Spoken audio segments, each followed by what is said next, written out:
Haleluya, puji Tuhan. Bapak, Ibu, Saudara-saudari, jemaat yang dikasihi oleh Tuhan Yesus Kristus, dimanapun saudara berada, kita mengucap syukur kepada Tuhan sore hari ini. Dia memberikan kesempatan kepada kita untuk memuji Tuhan, beribadah kepada Tuhan. Hari ini kita memperingati hari kenaikan Tuhan Yesus ke surga. Sebelum ibadah kita mulai, kita bersama-sama nyanyikan pujian Ku Menang. Kita akan berdoa bersama-sama. Mari kita berdoa. Tuhan Yesus, Bapa yang baik, puji hormat terima kasih kami kepada Engkau, karena merasakan kami kasih-Mu begitu luar biasa dalam hidup kami. Hari ini kami diberikan waktu oleh Tuhan untuk beribadah kepada Engkau. Kami percaya Roh Kudus sudah ada di tempat ini, mengurapi kami dan mengurapi saudara-saudara kami yang ada dimanapun mereka berada. Terima kasih Tuhan, kami percaya berkat kenaikan Tuhan Yesus ke surga sudah menjadi milik kami. Dalam nama Tuhan Yesus, kami mulai ibadah kami sore hari ini. Haleluya, puji Tuhan, amin. Bersama-sama kita naikkan pujian. Menang atas segala setan, haleluya, haleluya, ku menang. Ku menang, ku menang bersama Yesus Tuhan. Ku menang di dalam peperangan. Ku menang atas segala setan, haleluya, haleluya, ku menang. Haleluya, dia bangkit. Haleluya, dia hidup. Haleluya, dia naik. Roh Kudus turun. Ku menang, ku menang. Ku menang bersama Yesus Tuhan. Ku menang di dalam peperangan. Ku menang atas segala setan. Haleluya, haleluya, ku menang. Haleluya, amen. Haleluya, dia bangkit. Haleluya, dia hidup. Haleluya, dia naik. Roh Kudus turun. Haleluya, haleluya, dia bangkit. Haleluya, dia hidup. Haleluya, dia naik. Roh Kudus turun. Roh Kudus turun. Roh Kudus turun.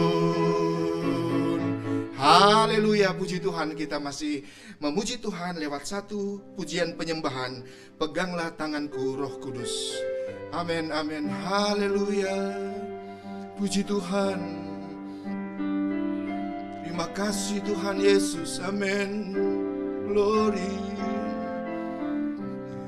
Peganglah tanganku, Roh Kudus, setiap hari.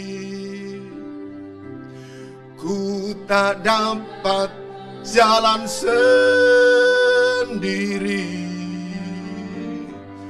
tanpa Roh-Mu. Bawalah diriku kepada segala kebenaran. Amin, amin, amin, haleluya. Agar ku tidak tersesat, mengikuti jalan-Mu. Peganglah tanganku, Roh Kudus. Amin, puji Tuhan. Haleluya. Peganglah tanganku, Roh Kudus, setiap hari. Ku tak dapat jalan sendiri. Amin, amin, amin, amin, haleluya. Tanpa Roh-Mu. Haleluya, glory.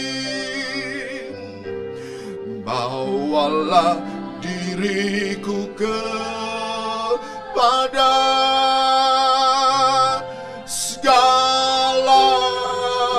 kebenaran, agar ku tidak tersesat. Amin, haleluya, puji Tuhan. Mengikuti jalan-Mu,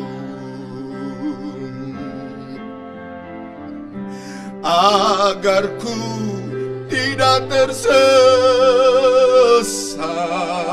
Amin Tuhan. Mengikuti jalan-Mu, haleluya, agar ku tidak tersesat.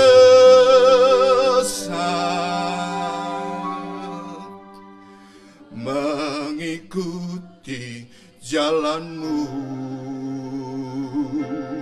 Amin, haleluya. Terima kasih Tuhan. Terima kasih ya Roh Kudus. Terima kasih buat kehadiran-Mu. Haleluya, terima kasih. Amin, amin, amin. Haleluya. Terima kasih. Mari jemaat yang kekasih, bersama-sama kita berdoa. Terima kasih Bapa yang baik. Kami sudah memuji Engkau, kami sudah menyembah Engkau, kami sudah menyenangkan hati Tuhan lewat pujian dan penyembahan kami. Dan kami percaya waktu kami mendengarkan firman Tuhan sebentar, tanah hati kami sudah dikerjakan yang terbaik oleh Allah Roh Kudus. Sehingga firman yang kami dengar menjadi kekuatan, menjadi penghiburan, menjadi sukacita bagi kami semua. Kami percaya hamba-Mu yang akan memberitakan firman Tuhan sudah diurapi dengan kuasa Tuhan, sudah diberikan hikmat oleh Tuhan. Hikmat yang dari Tuhan. Terima kasih Tuhan. Kami siap dengar firman Tuhan. Dalam nama Yesus, Tuhan dan Juru Selamat kami yang hidup. Haleluya, puji Tuhan. Haleluya, puji Tuhan. Amin.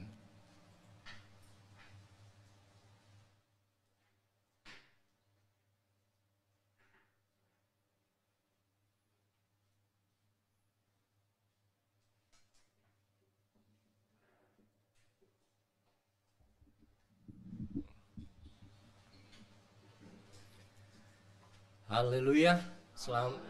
Selamat sore saudara, selamat berjumpa kembali dalam kasih kita Tuhan Yesus Kristus. Pada sore hari ini, seperti kita semua sudah tahu bahwa kita sedang merayakan hari kenaikan dari Tuhan kita Yesus Kristus. Tapi sebelumnya saya mau menyampaikan beberapa hal. Ternyata memang dalam 40 hari sejak peringatan kebangkitannya sampai kenaikannya, Tuhan sudah panggil banyak hamba-Nya. Selain yang di Indonesia, yang saya tahu ayah saya, juga ada Pendeta Latumahina, juga ada Pendeta Rungkat, dan juga banyak hamba-hamba Tuhan lainnya yang Tuhan panggil dalam masa 40 hari ini. Sampai saya baru sadar tadi siang, ternyata salah satu hamba Tuhan atau pendeta yang saya kagumi juga, yang bernama Raffi Zakarias, juga sudah Tuhan panggil 2 hari lalu. Begitu banyak hal yang terjadi yang di luar dugaan saya secara pribadi. Tapi memang itulah yang namanya hidup. Kalau bukan begitu, kita tidak hidup. Banyak hal yang kita tidak pernah sangka, yang tidak pernah kita duga terjadi dalam kehidupan kita. Demikian juga mengenai apa yang Tuhan lakukan, apa yang Yesus kerjakan selama di bumi. Dia mengerjakan banyak hal yang tidak pernah juga pada sedikit orang Yahudi pada saat itu. Nah saudara, firman Tuhan yang saya akan sampaikan pada sore hari ini, saya akan mulai dengan sebuah pertanyaan kepada saudara. Jikalau saudara diberi kesempatan bertemu dengan Tuhan Yesus itu sendiri, muka dengan muka, 4 mata atau lebih, dan saudara hanya diberikan waktu 1 menit atau mungkin kurang dari itu, apa yang akan saudara katakan kepadanya? Di mana saudara tahu ini kesempatan hanya sebentar, ini waktu tidak lama. Dan saya yakin mungkin ada beberapa di antara kita yang akan bertanya kepada dia. Karena dia sebagai seorang pencipta, ya, dia sebagai Tuhan, pemilik hidup kita, Alfa dan Omega, tidak ada yang dia tidak tahu. Dan banyak yang kita tidak tahu. Tidak ada yang tidak dia mengerti. Dan banyak yang kita tidak mengerti. Yang kita tidak tahu. Mungkin saudara akan bertanya, kapan kedatanganmu Yesus yang kedua kali? Tapi kalau saudara pintar, saudara tahu baca firman Tuhan, saudara tidak akan tanya itu. Karena itu sudah berapa kali Tuhan jawab. Itu hanya Bapak saja yang tahu. Tapi mungkin juga saudara bertanya tentang masa depan saudara. Saya akan jadi apa? Atau juga mungkin saudara bertanya, kapan saya meninggal Tuhan?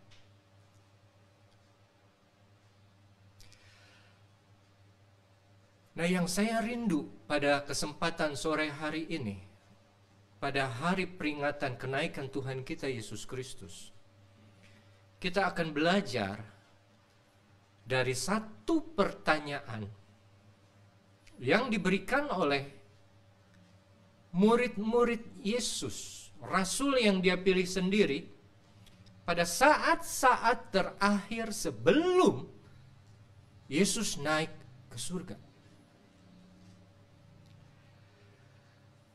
Nah, itu yang tadi saya katakan di awal.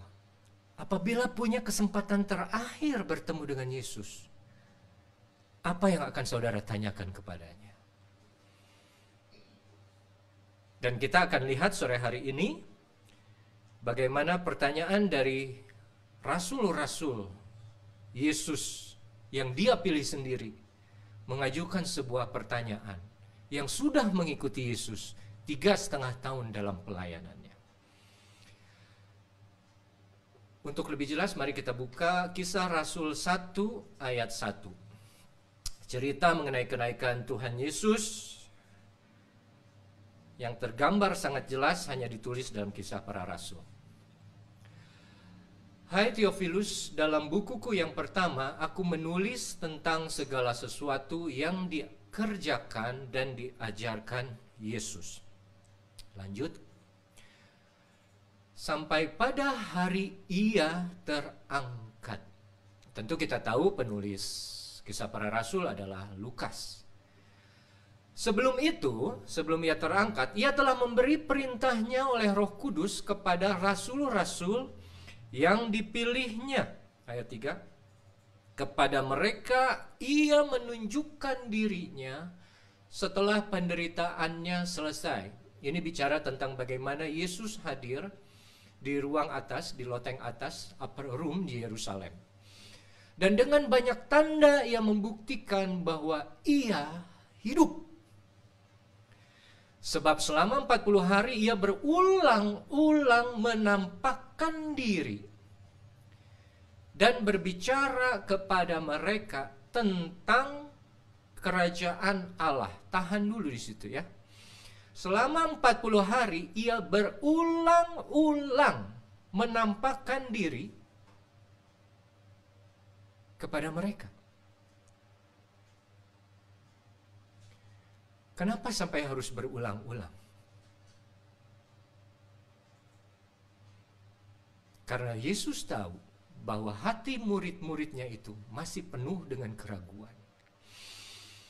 Satu kali penampakan, dua kali penampakan, mereka masih tetap ragu. Tapi Yesus dengan kasih-Nya, dengan kesetiaannya, tidak pernah bosan menunjukkan diri-Nya kepada mereka. Dan satu lagi saudara, berulang-ulang juga berbicara kepada mereka tentang kerajaan Allah. Ingat poinnya, menampakkan diri dan berulang-ulang bicara. Nah, ini bicara lagi tentang saat pertemuan Yesus hadir di kamar atas di Yerusalem atau di upper room. Ia melarang mereka meninggalkan Yerusalem dan menyuruh mereka tinggal di situ menantikan janji Bapa. Yang demikian katanya telah kamu dengar daripadaku. Ayat yang kelima.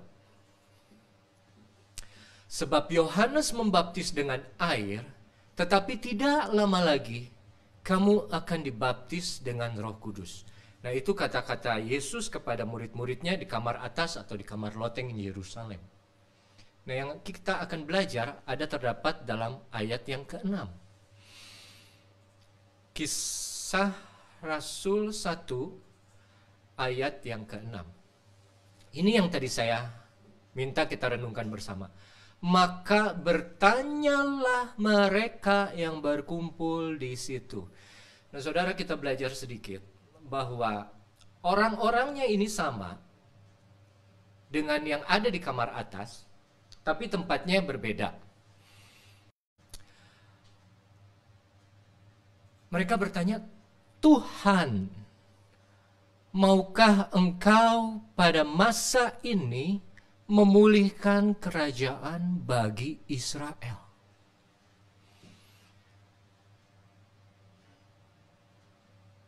Bayangkan ya, saat-saat terakhir Tuhan sudah suruh mereka pergi dulu, tunggu aku di sana, dan mereka bertanya, Tuhan, maukah Engkau pada masa ini memulihkan kerajaan bagi Israel? Mungkin dengan segala hormat saya, mungkin kalau saya ada di situ sebagai saksi, bukan sebagai Tuhan Yesus dan juga bukan sebagai murid, mungkin saya akan tepok jidat ya saudara ya. Saya buka dulu kacamata saya. Mungkin saya ada, aduh Tuhan, ini Petrus, ini Yohanes, ini Yakobus, ini Andreas, ini Thomas, ini Filipus, Bartolomeus. Nggak ada pertanyaan lain. Ini saat-saat terakhir bersama Tuhan mereka, bersama Tuhan mereka di bumi sebelum dia kembali ke surga. Mereka masih tanya, maukah Engkau pada masa ini memulihkan kerajaan bagi Israel? Ya, kita tahu Israel ratusan tahun dijajah. Dan kalau kita belajar dari awalnya, saat Israel keluar sebagai bangsa dari Mesir, Tuhan sendiri sebagai raja. Tuhan sendiri pemimpin mereka. Sampai akhir dari hakim-hakim, lalu mereka minta seorang raja kepada Samuel.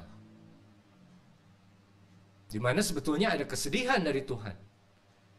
Sebelumnya aku yang memimpin engkau sendiri.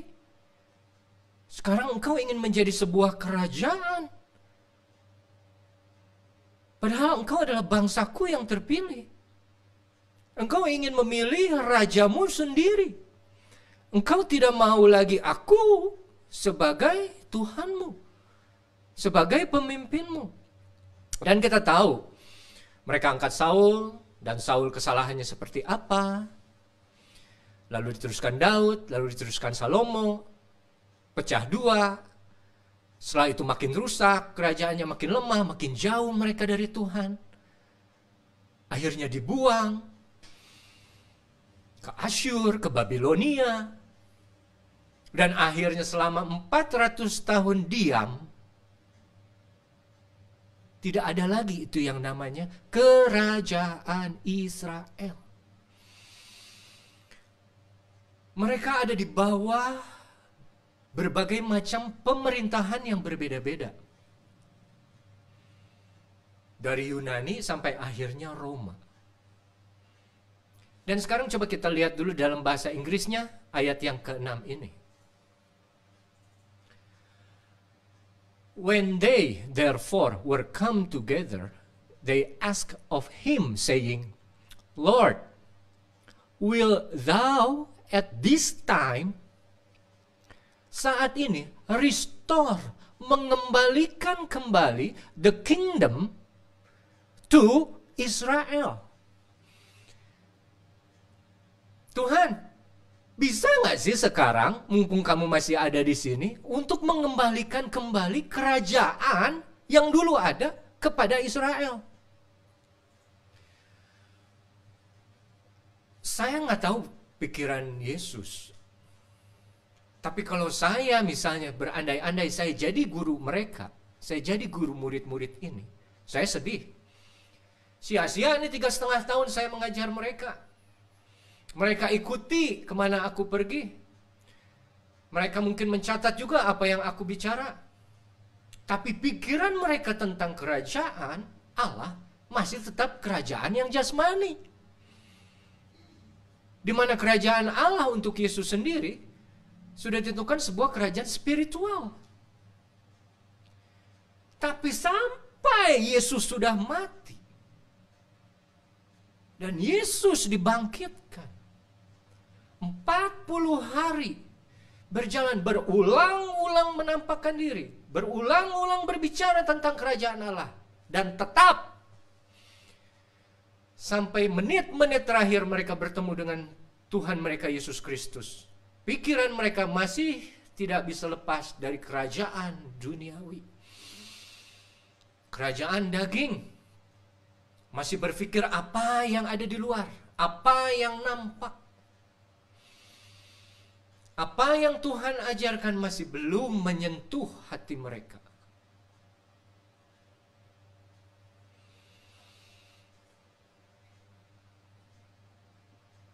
Dan memang kalau kita belajar mengenai murid-murid Yesus ini agak gemes ya saudara ya. Kadang kita pikir, aduh, kita aja yang tidak melihat Yesus secara langsung, hanya berdasarkan iman saja. Kita mungkin berani bilang kita lebih percaya daripada murid-murid saat itu. Tapi pertanyaan yang terakhir yang mereka naikkan adalah, bagaimana Yesus, bisa nggak engkau kembalikan lagi kerajaan bagi Israel ini? Sedangkan yang Yesus inginkan adalah perubahan yang di dalam hati mereka, di mana Yesus ingin bertahta, tapi tetap di pikiran mereka Mesias itu datang sebagai raja yang akan memerintah atas mereka.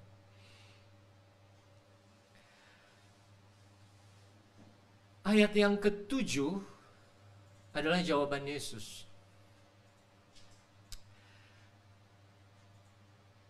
Jawabnya, engkau tidak perlu mengetahui masa dan waktu yang ditetapkan Bapa sendiri menurut kuasanya.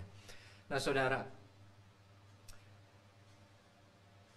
Yesus tidak mengiyakan atau tidak menjawab tidak juga soal apakah engkau bisa memulihkan kerajaan bagi Israel masa ini sekarang. Tapi dia jawab, engkau tidak perlu mengetahui waktunya. Mungkin kalau bahasa sekarang sih, bukan urusan kamu untuk tahu. Yang ditetapkan Bapa sendiri menurut kuasanya. Saudara, kalau kita bicara mengenai masa dan waktu, ini selalu menjadi suatu misteri yang menyeramkan dan juga indah.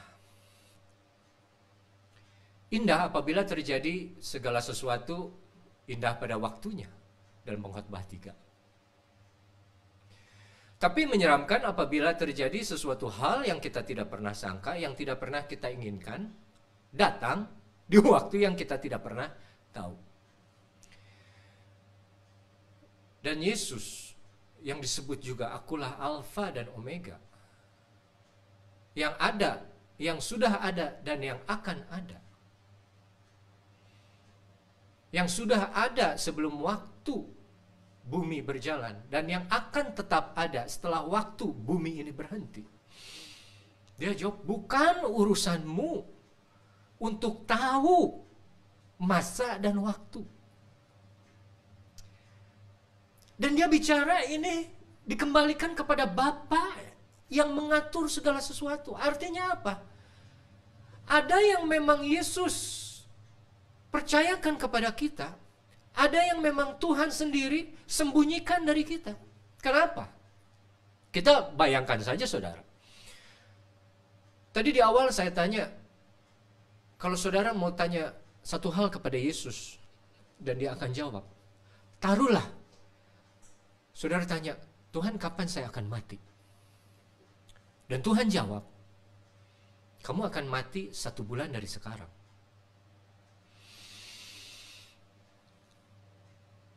Kalau saudara siap, bagus. Tapi kalau diresponi secara salah, saudara bisa asal-asalan hidup saudara. Saudara tidak akan lagi berdoa, tidak akan lagi jaga makan, tidak memperhatikan tingkah laku saudara, karena saudara tidak lagi peduli. Toh, saya akan mati kok 1 bulan lagi. Tuhan sudah bilang saya akan mati 1 bulan lagi. Bukan 3 minggu, bukan 2 bulan, tapi 1 bulan lagi saya akan mati. Artinya apa? Pikiran yang akan menentukan cara kita bertindak sudah ada di 1 bulan yang akan datang, yang akan mati. Bukan lagi di masa sekarang yang harus kita jalani. Dan ada beberapa hal yang memang Tuhan sembunyikan, seperti kematian kita. Tidak pernah dia kasih tahu kepada kebanyakan orang. Kenapa? Karena Tuhan akan tahu, ini kalau 1 bulan lagi mungkin saja ada yang bisa, gua akan suka-suka deh hidup. 1 bulan lagi saya akan mati ya. Berarti 1 minggu ini saya akan habiskan mungkin dengan berfoya-foya. Minggu kedua saya akan main ke sana. Minggu ketiga saya akan mengunjungi ke manapun. Minggu keempat saya datang kembali doa. Minta ampun sama Tuhan. Karena tahu saya akan mati. Jadi artinya apa? Semuanya langsung. Hanya untuk diri sendiri saja. Masa dan waktu, menurut kepercayaan orang Yahudi, ada 7 waktu yang Tuhan pegang. Salah satunya memang waktu kematian dan waktu kapan dia sendiri akan datang. Kalau kita tahu Yesus kapan akan datang yang kedua kalinya, itu juga tidak akan membuat iman kita bertumbuh. Karena apa artinya kita menunggu sesuatu yang jelas-jelas kita tahu akan datang. Kita tahu waktunya akan datang. Kita tidak akan menjadi waspada. Kita akan menjadi tenang-tenang saja. Karena kita tahu dia pasti datang, dan datangnya beberapa saat kemudian. Dan Yesus sendiri bilang, engkau tidak perlu mengetahui masa dan waktu yang ditetapkan Bapa sendiri menurut kuasanya.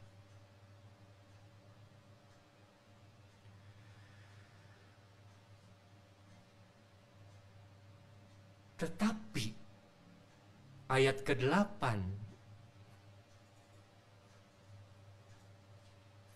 ini tetapi yang baik, saudara. Sebuah tetapi kalau yang datang dari Tuhan itu sendiri selalu luar biasa. Tetapi kamu akan menerima kuasa.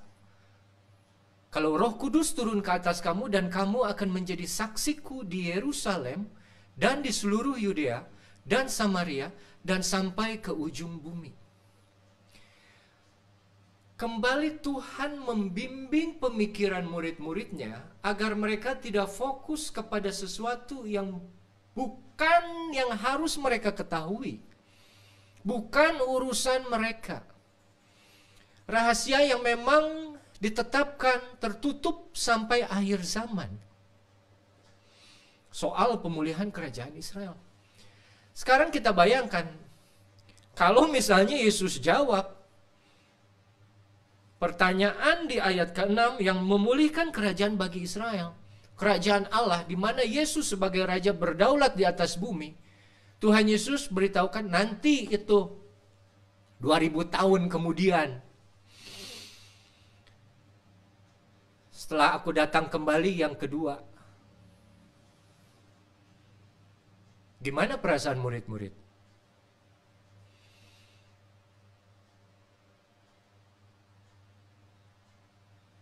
Jadi memang saudara, ada beberapa hal yang sebaiknya kita tidak perlu tahu untuk kebaikan kita. Apalagi kalau memang itu sudah ditentukan oleh Tuhan. Jadi jangan pernah korek-korek rahasia atau apapun yang memang Tuhan sudah tentukan dari awal. Bahwa itu untuk tidak dibuka sampai pada akhirnya nanti dibukakan. Dari ayat ke-6 sampai ayat ke-8, kita belajar bagaimana murid-murid masih berpikir mengenai diri mereka sendiri, mengenai bangsa mereka sendiri, mengenai kerajaan Israel yang ada di atas bumi ini yang mereka ingin pulihkan. Sedangkan Yesus mengembalikan mereka pada tracknya. Bukan mau kamu, bukan pikiran kamu yang harus terjadi saat ini. Tapi aku punya pikiran, aku punya jalan, aku punya rencana. Dan aku sudah bilang kepadamu bahwa kamu akan menerima kuasa untuk menjadi saksiku. Ini adalah kata terakhir, kalimat terakhir yang Yesus ucapkan di muka bumi. Makanya ini kita kenal sebagai amanat yang agung. Kata-kata terakhir dari seorang yang akan pergi, biasanya kita harus ikuti, kita turuti.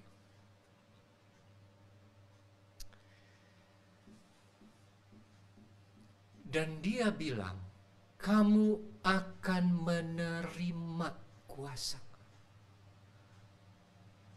Yesus tidak bilang mintalah, tidak. Yesus tidak bilang berdoalah, tidak. Dia langsung bilang kamu akan menerima. Siapa yang memberi? Kita sudah tahu siapa yang memberi. Yohanes 14 berkata, Bapakku di surga akan mengirimkan penolong yang lain. Tanpa diminta. Tuhan tahu apa yang kita butuhkan. Seorang penghibur, yaitu Roh Kudus, yang memiliki kuasa.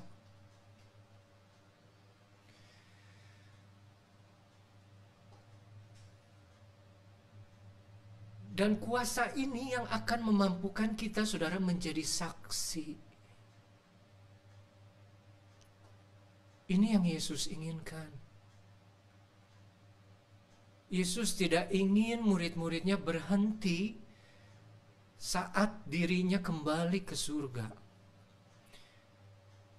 Tapi aku kembali dari tempat aku datang dengan segala kemegahanku. Kamu harus melanjutkan yang apa aku sudah mulai. Menjadi saksi. Saudara mungkin pikir, saya nggak pandai berbicara. Saya bukan pendeta. Bagaimana saya harus menjadi saksi? Saudara jadi saksi itu nggak harus berarti saudara jadi pengkhotbah, pandai bicara. Saudara menjadi saksi itu tidak harus saudara pandai berdoa, bisa pimpin doa, panjang, kata-katanya indah. Saudara bersaksi itu tidak juga mesti dalam kesaksian di gereja, maju. Dari hal-hal kecil yang sederhana, saudara pergi ibadah pun, rajin kebaktian. Ada doa puasa, saudara datang ikut kebaktian doa, saudara ikut puasa. Ada kebaktian doa hari Sabtu kalau di Cianjur, saudara datang itu ikut Beatstone. Itu saudara sudah jadi saksi.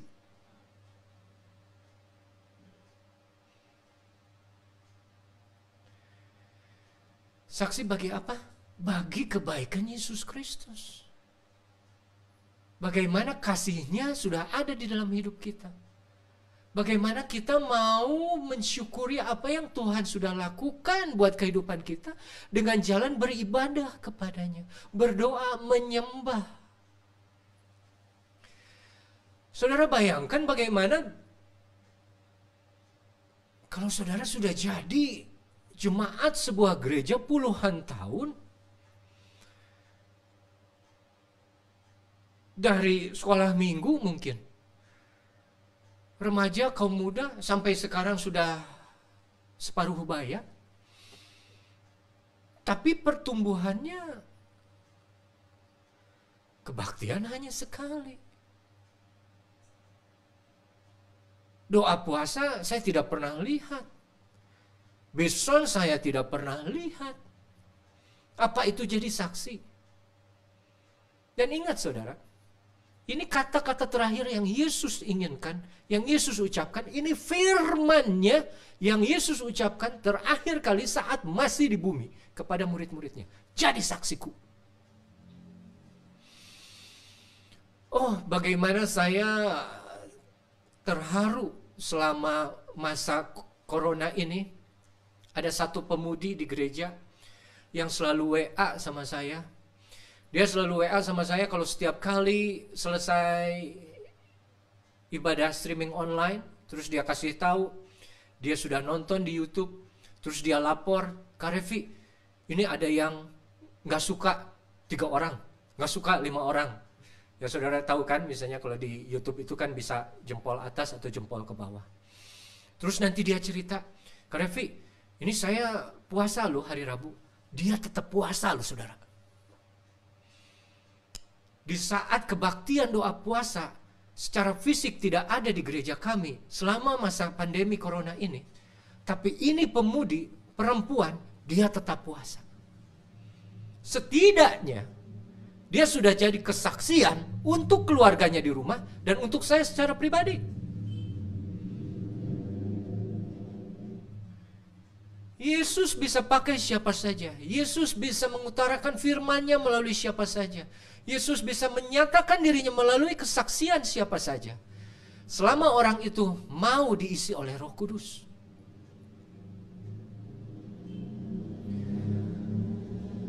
Dan lalu dia cerita, oh Kak Revi, saya baca firman Tuhan sudah sampai keluaran loh.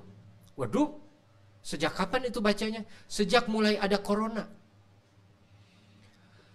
Kesulitan di sekitar dia tidak merubah dia. Tidak merubah dia menjadi makin jauh. Kesaksian ini yang Tuhan tuntut dari kita semua yang mengaku menjadi murid-muridnya. Saudara patut malu kalau saudara bilang orang Kristen, pengikut Kristus. Lihat, apa sudah saudara menjadi contoh selama ini? Apalagi kalau saudara dipercayakan menjadi satu tokoh dalam gereja. Dipercaya satu posisi. Coba cek.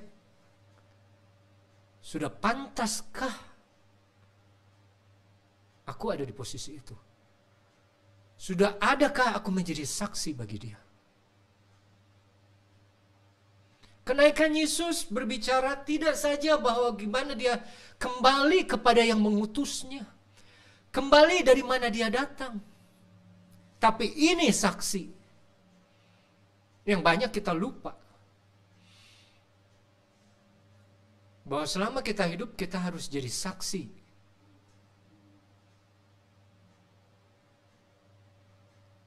Saksinya Yesus. Saudara, sekarang saya menjadi teringat dalam satu ayat yang lain sebelum kita tutup mengenai renungan singkat pada sore hari ini. Bagaimana murid-murid bertanya mengenai sesuatu yang masih bersifat duniawi, sesuatu yang bersifat fisik.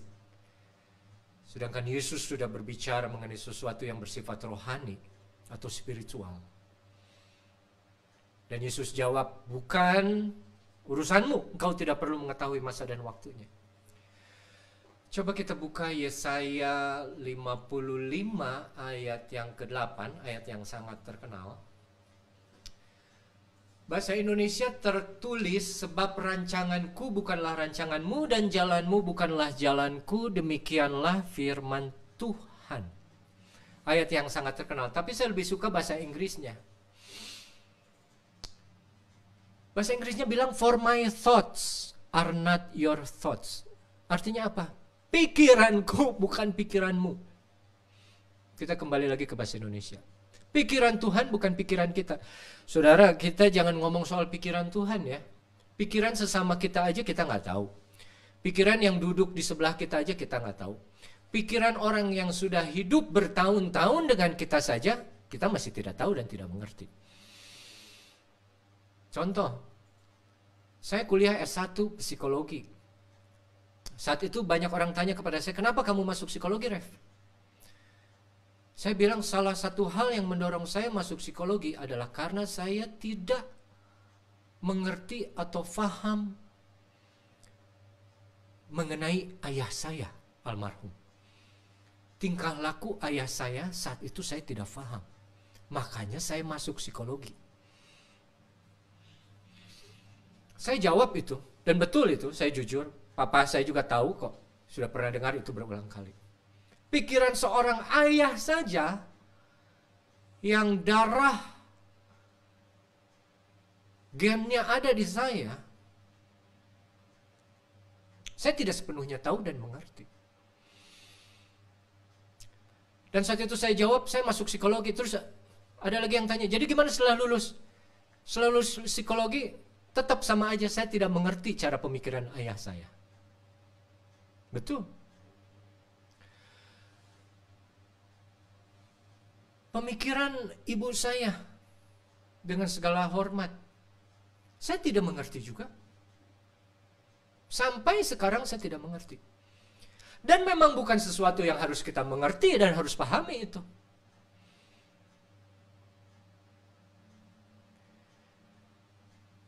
Yang kita harus lakukan hanya percaya kepada firman Tuhan.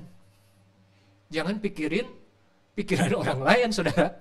Saudara stres mikir pikiran orang lain. Aduh, kenapa dia begini sama saya? Oh, kenapa dia begitu sama saya? Oh, kenapa Tuhan berlaku begini sama saya? Oh, kenapa Tuhan lakukan itu kepada saya? Nggak akan ada jawabannya. Tuhan sendiri jawab, pikiranku bukan pikiranmu, jalanku bukan jalanmu.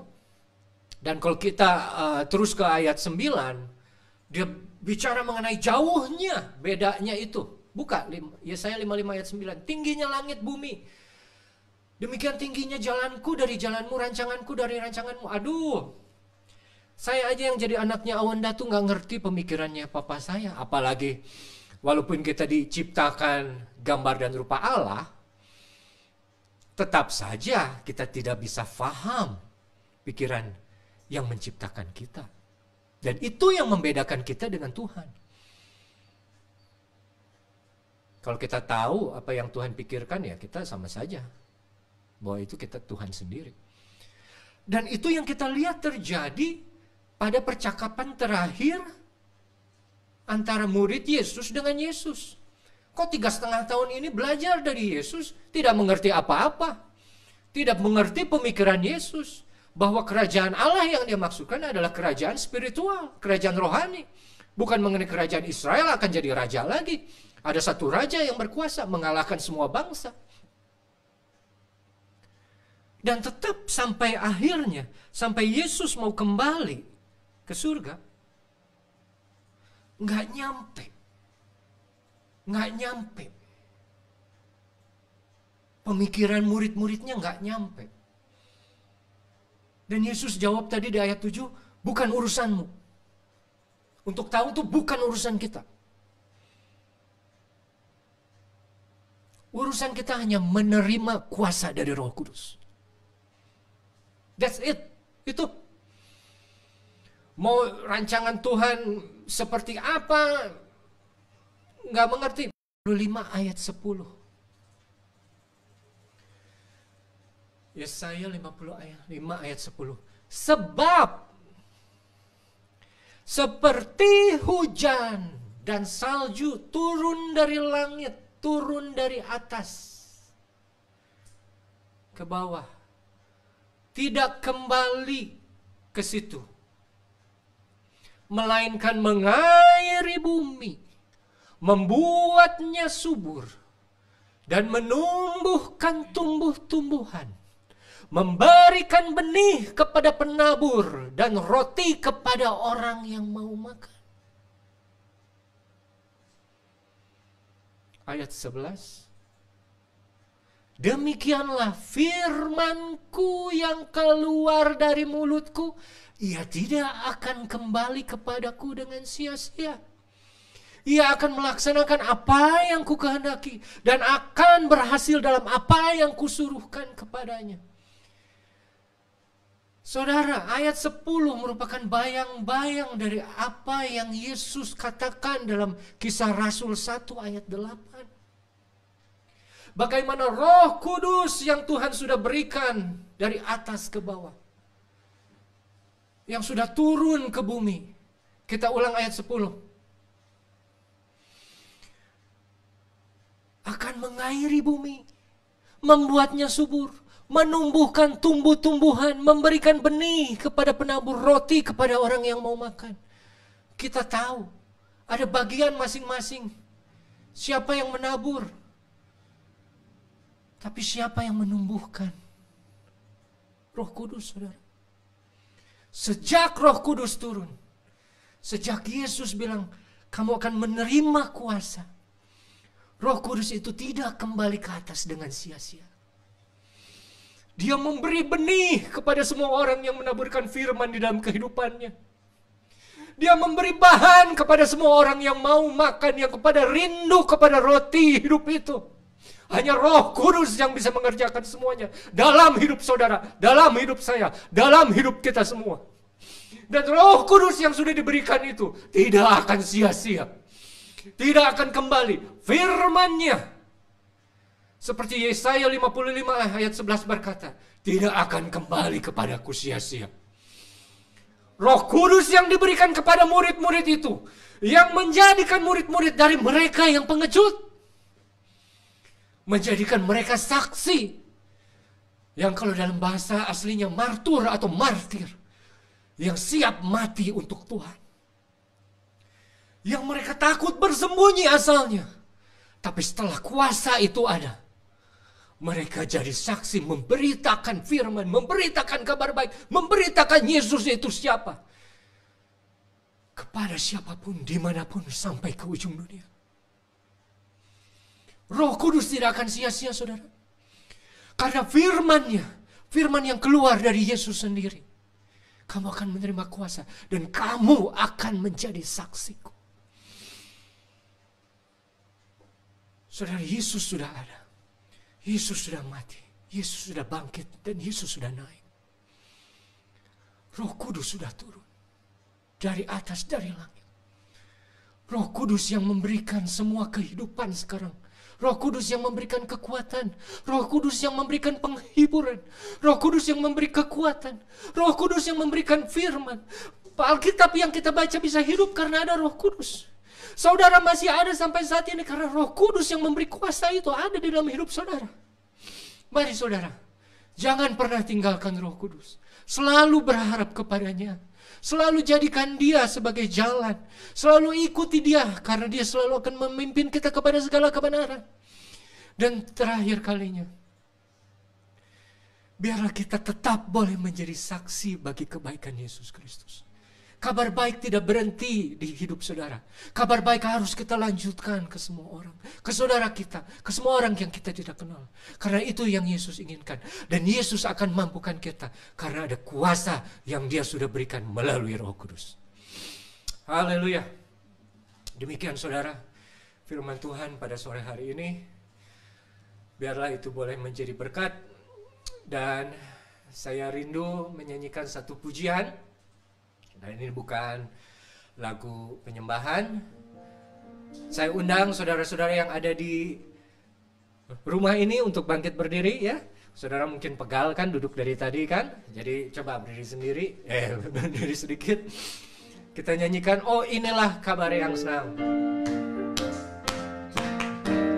Oh inilah kabar yang senang, yang engkau juga mesti tahu, yaitu dosamu sudah diampuni. Oh pujilah haleluya. Lagi, oh inilah kabar yang senang, yang engkau juga mesti tahu, yaitu dosamu sudah diampuni.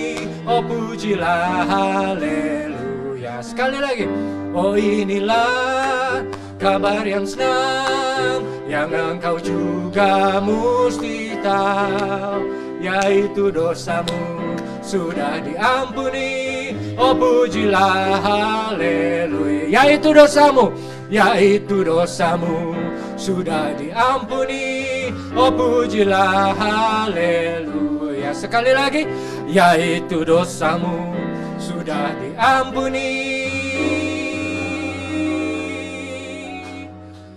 Oh pujilah haleluya. Haleluya, haleluya. Mari kita berdoa saudara.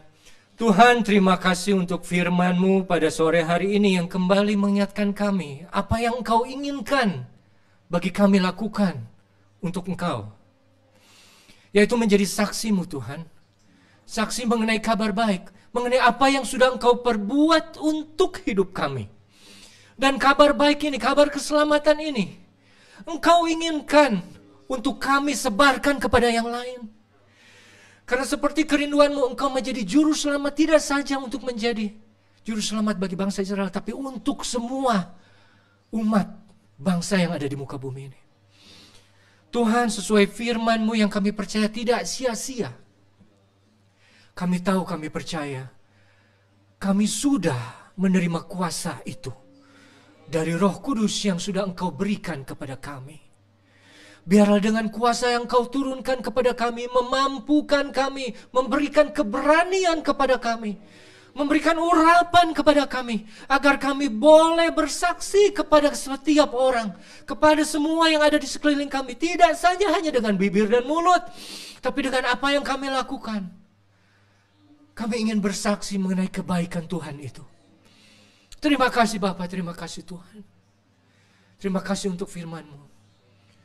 Dan biarlah kami pada sore hari kembali boleh dikuatkan, diingatkan bahwa kami murid-murid-Mu sudah menerima kuasa.